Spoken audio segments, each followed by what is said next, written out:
നിങ്ങളുടെ ഇഷ്ട പരമ്പരകൾ എക്സ്ക്ലൂസീവായി സൺ നെക്സ്റ്റ് ആപ്പിലൂടെ തികച്ചും ഫ്രീ ആയി ഇപ്പോഴേ ആപ്പ് ഡൗൺലോഡ് ചെയ്യൂ. നീയും ഭരതൻ തമ്മിൽ ഇനി എന്തൊക്കെ പ്രശ്നം വന്നാലും അത് നിങ്ങൾ തമ്മിൽ പരസ്പരം സംസാരിച്ചു തീർക്കണം. ഇല്ലെങ്കിൽ ഈ ബന്ധം ഒരു പൂ പറിക്കുന്ന ലാഘവത്തോടെ ആന്റി എടുത്ത് കളയും. ബന്ധങ്ങളെ പറിച്ചറിയാനല്ലാതെ ചേർത്ത് വെക്കാൻ നിന്റെ ഈ അമ്മയ്ക്ക് അറിയില്ല. ചിലപ്പോ വളർത്തദോഷം കൊണ്ട് സംഭവിച്ചതായിരിക്കും. അവനെ സൂക്ഷിച്ച് സംസാരിക്കണം. എന്നെ വളർത്തി എങ്ങനെയാണെന്ന് നീ കണ്ടോ? കാണാനൊന്നുമില്ല ആന്റി. ഒരാളുടെ പ്രവൃത്തിയിൽ നിന്നും ആർക്കും അത് മനസ്സിലാവും. എന്താ ആന്റിക്ക് സംശയമുണ്ടോ?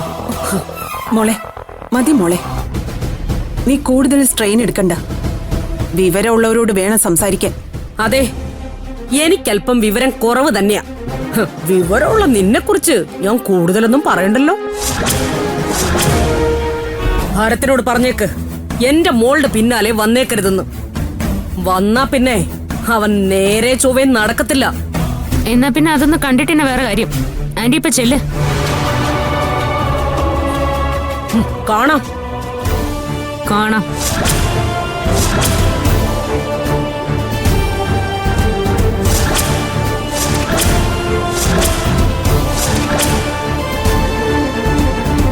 വാടി, നിന്ന് മോങ്ങാതെ.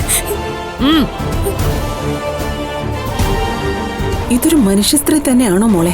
ആന്റി എന്ത് കണ്ടു? ഞാൻ അറിഞ്ഞ പോലെ ആരും അവരെ അറിഞ്ഞിട്ടില്ല. മോളെ, ഭരത്തിനോടൊന്ന് ശ്രദ്ധിച്ചോളാൻ പറയണം. വാശിപ്പുറത്ത് ഇവരൊക്കെ എന്തും ചെയ്യും.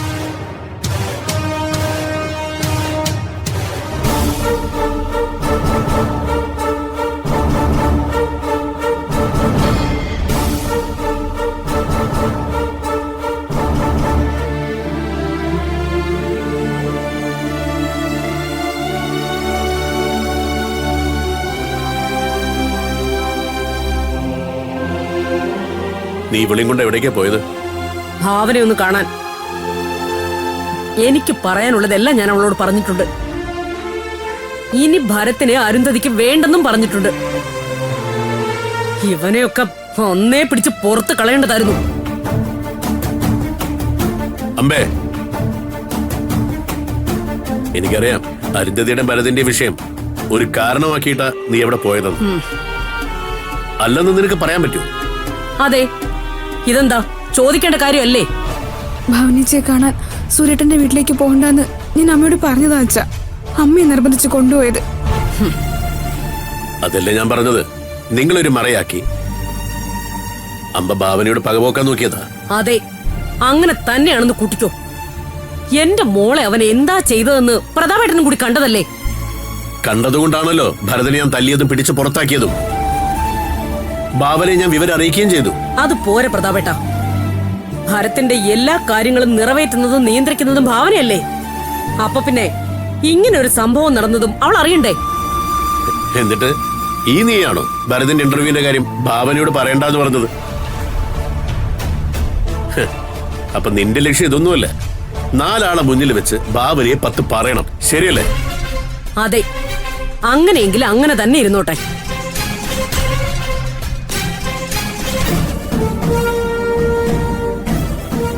നോക്കമ്പേ, നീ ഇനി അരുന്ധതിയുടെ ജീവിതം വെച്ച് കളിക്കരുത്, പറഞ്ഞേക്കാം. അവളുടെ കാര്യം പ്രതാപേട്ടൻ വിട്ടേക്ക്. അത് എന്താണെന്ന് വെച്ചാൽ ഞാൻ കൈകാര്യം ചെയ്തോളാം. അതെങ്ങനെയാണെന്ന് എന്നോടുകൂടി പറ.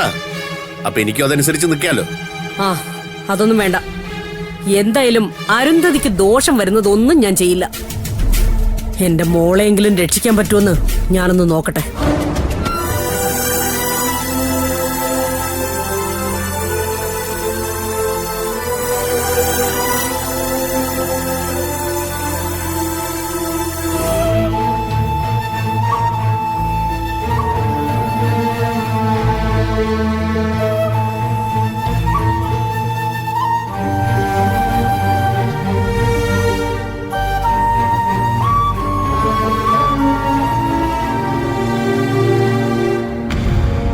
മോളെ, നിന്റെ ജീവിതം ഇങ്ങനെ കരഞ്ഞു തീർക്കാനുള്ളതല്ല. നിന്റെ അച്ഛന്റെ സംസാരത്തിൽ ഭരത്തിനോട് ക്ഷമിക്കാൻ ചിലപ്പോ നിന്റെ അച്ഛന് കഴിയുമായിരിക്കും. പക്ഷേ എനിക്ക് കഴിയില്ല. നോക്ക്, ജീവിതം ഒന്നേ ഉള്ളൂ. അതിങ്ങനെ വിവരമില്ലാത്ത ഒരുത്തനുമായിട്ട് ജീവിച്ചു തീർക്കാനുള്ളതല്ല.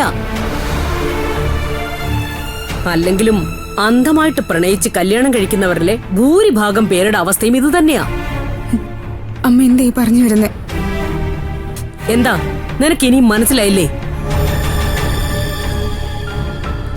നിന്നെ ഇത്രത്തോളം മൃഗീയമായിട്ട് ഉപദ്രവിക്കുന്ന, അതും നിന്റെ മാതാപിതാക്കളുടെ മുമ്പിലിട്ട് ഉപദ്രവിക്കുന്ന അവനെ ഇനി നിനക്ക് വേണമെന്ന് നീ ഒരു 100 വട്ടം ചിന്തിക്കണം. അമ്മേ, അമ്മ തന്നെ ഈ പറയുന്നത്. ഇനിയെങ്കിലും ഞാൻ ഇങ്ങനെ ഒരു തീരുമാനം എടുത്തില്ലെങ്കിൽ നീയും ആ അഭിയെ പോലെ കുപ്പത്തൊട്ടി കിടന്ന് ചീഞ്ഞു നാറും. ഭരത്തേട്ടൻ ചെയ്ത തെറ്റിന് അമ്മ എന്തിനാ കുടുംബത്തെ മുഴുവൻ അധിക്ഷേപിക്കുന്നത്? പിന്നെ ഞാൻ എന്തു പറയണം? അവനെ ഇനിയും സഹിക്കണോ? നോക്ക്, ഇപ്പോഴാവുമ്പോ നിനക്ക് ഭാവനയെ പോലെ വിശേഷമൊന്നുമില്ല. അത് നിന്റെ ഭാഗ്യമാണെന്ന് കരുതിയാ മതി. അമ്മേ, എന്തിനാ അമ്മ ഇങ്ങനെയൊക്കെ ചിന്തിക്കുന്നേ? ചിന്തിക്കണം. ഞാനേ നിന്റെ അമ്മയായി പോയില്ലേ? അവനെ നീ അവന്റെ വഴിക്ക് തന്നെ വിടുന്നതാ നല്ലത്. അവൻ മയക്കുമരുന്ന് കടത്തുവോ, സബ് ഇൻസ്പെക്ടർ ആവോ, എന്ത് വേണമെങ്കിലും ആയിക്കോട്ടെ. നീ ഇനി അവനോടൊപ്പം ജീവിക്കണ്ട. എത്ര നല്ല വില കൂടിയ ഫലം തരുന്ന മരമായാലും താമസിക്കുന്ന വീടിന് അത് ദോഷമായിട്ട് വന്നാൽ മുറിച്ചു മാറ്റണമെന്ന് പറയാറില്ലേ? അത് തന്നെ ഇവിടെയും ചെയ്താൽ മതി.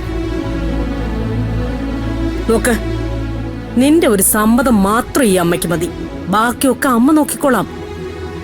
ഭാവനയല്ല, ഇനി ആരിവിടെ ഒരു ഒത്തുതീർപ്പിന് വന്നാലും നീ ഈ അമ്മയ്ക്കൊപ്പം നിൽക്കണം. നിന്റെ നല്ല ഭാവിക്ക് വേണ്ടിയാ ഞാൻ ഈ പറയുന്നേ. നീ ഈ നാട്ടിൽ നിൽക്കണമെന്നും ഞാൻ പറയില്ല.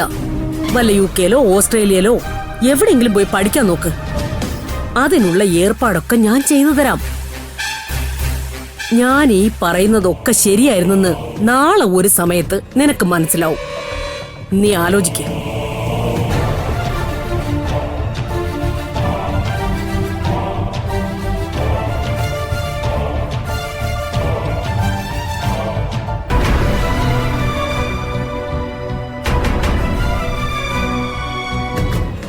സിതോട്ടാ, ഏട്ടാ, എനിക്ക് വേണ്ടി ഏട്ടനൊരു സഹായം ചെയ്യണം. ഏട്ടനോ? ഏതേട്ടൻ? നിനക്ക് അങ്ങനെ ഏട്ടനില്ലല്ലോ. ഏട്ടാ ഏട്ടാ ഏട്ടാ ദയവായിട്ട് എന്നെ കൈവിടരുത്. ഞാനിപ്പോൾ ശരിക്കും ഒറ്റപ്പെട്ടിരിക്കുക. അതുകൊണ്ടാണ് ഞാൻ ഏട്ടനെ കാണണമെന്ന് പറഞ്ഞത്. ഒറ്റപ്പെടുകയോ? ആര്, നീയോ? ഈ പറഞ്ഞ ഞാൻ വിശ്വസിക്കത്തില്ല. സത്യമാണ് ഏട്ടാ. അരുന്ധതിക്ക് പോലും ഇപ്പൊ എന്നെ വേണ്ട. ആ അംബാലികാന്റെ പലതും മനസ്സിൽ കണക്കൂട്ടിയിട്ട് എന്നോട് അഭിനയിക്കുമായിരുന്നെന്ന് ഇപ്പോഴെനിക്ക് മനസ്സിലായത്.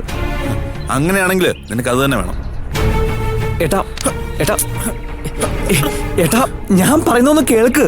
എടാ, നീയും ഭാമ എന്തൊക്കെ കാണിച്ചിട്ടും നിങ്ങളെ ആരും വെറുത്തിട്ടില്ല. ഉടൻ നീ കാണിച്ചോ? എടാ, ഒരു മോനെ പോലെ നിന്നെ സ്നേഹിച്ച മായയോട് നീ എന്തൊക്കെയാ പറഞ്ഞത്? എടാ, മായ നമ്മുടെ കുടുംബത്തിന്റെ ചുമതലകൾ വഹിക്കുന്ന ഒരു കെട്ടിലമേന്ന് നീ പറഞ്ഞില്ലേ? എന്നിട്ടും ഭാവന ഗർഭിണിയാണെന്നുള്ള സന്തോഷം പങ്കിടാൻ വേണ്ടി നിന്നെയും ഭാമയും വിളിച്ചു. എടാ, അപ്പോഴെങ്കിലും നീ മായയോട് പറഞ്ഞതിന് മാപ്പി ചോദിക്കുമെന്ന് ഞാൻ വിചാരിച്ചു. നീ ചെയ്തോ? ഇല്ല. പ്ലാൻ ചെയ്ത് വന്നതുപോലെ വന്നിട്ടങ്ങ് പോയി.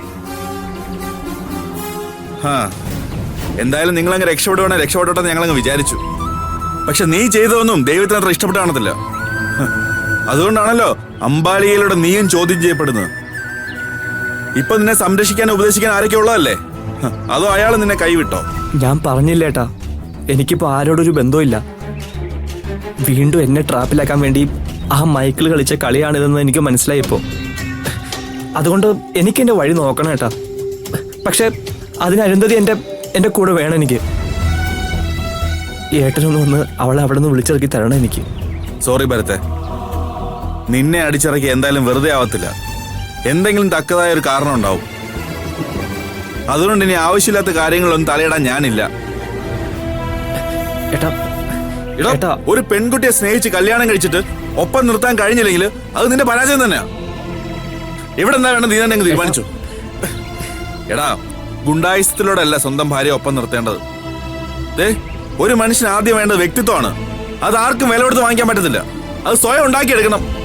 ഇവിടെ നീ ചെയ്യുന്നതോ? നിന്റെ വ്യക്തിത്വം നീ തന്നെ നശിപ്പിക്കുക. ആർക്ക് വേണ്ടി? ഇവിടെ ആരും നിന്റെ പണം മോഹിച്ചിട്ടില്ല. പക്ഷെ നീ അങ്ങനെയൊക്കെ മനസ്സിലങ്ങ് ചിന്തിച്ചിട്ടുണ്ടാവും. അതുകൊണ്ട് ഞങ്ങളെ ഞങ്ങളുടെ വഴിക്ക് വിട്ടേക്ക്. ഞങ്ങൾ എങ്ങനെയെങ്കിലുമൊക്കെ ജീവിച്ചു പൊക്കോളാം. അപ്പോ ഏട്ടനെ സഹായിക്കില്ലേ? ഇക്കാര്യത്തിൽ യാതൊരു നിവൃത്തിയില്ല. കുറെയൊക്കെ ഞങ്ങൾ മനസ്സിലാക്കണമല്ലോ. സിതോട്ടാ, ഞാനിപ്പോ കുറെയൊക്കെ മനസ്സിലാക്കി വരുന്നു. അതുകൊണ്ട് ഞാൻ ഏട്ടനെ കാണാൻ വന്നതിപ്പോ. എനിക്കൊന്നും ചെയ്യാൻ പറ്റത്തില്ല ഭരത്തെ.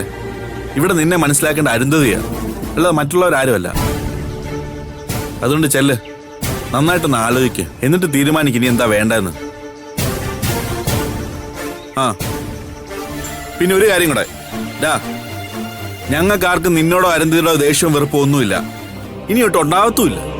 എടാ, നേരായ മാർഗത്തിലൂടെ ജീവിച്ചില്ലെങ്കിൽ പിന്നെ ആർക്കും ഒന്നും ചെയ്യാൻ കഴിയത്തില്ല. നിന്റെ ഭാവി നീ തന്നെയാണ് ഇപ്പൊ നശിപ്പിച്ചുകൊണ്ടിരിക്കുന്നത്. നിന്റെ മേളിൽ ദൈവത്തിനുള്ള ദേഷ്യം മാറണമെങ്കിൽ നീ ആദ്യം മനസ്സിലാക്കേണ്ട ഭാവനയാണ്.